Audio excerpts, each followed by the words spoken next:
to mỗi có xua rok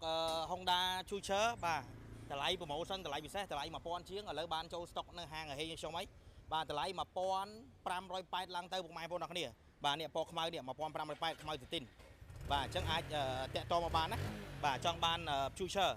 បាទអញ្ចឹងនៅ stock គឺយើងមាន022រហូតដល់025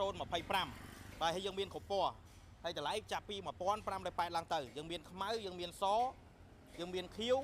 យើងមានឈាមជ្រូកហើយនឹងពណ៌ស្លែបាទអញ្ចឹង stock ជើងនេះបាទគឺយើងមានគ្រប់ពណ៌បាទ Honda Future ណាបាទអញ្ចឹងអាចតាក់ទងមកបានសិតតែប្រភេទថ្មីกระดาษពុនបាទតម្លៃ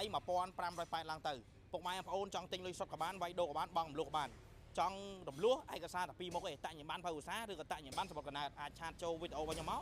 បាទមកយកម៉ូតូជិះតែម្ដងមិនបាច់មានលុយចូលរួមមិនបាច់មានអ្នកធានាទេបាទហើយចង់ទិញលុយសុទ្ធតម្លៃពិសេសបាទតម្លៃយើងអាចសម្រួលឲ្យបានខ្លះទៀតសម្រាប់ពុកម៉ែបងប្អូនទិញលុយសុទ្ធណាបាទអញ្ចឹងចង់បានអាចមករើស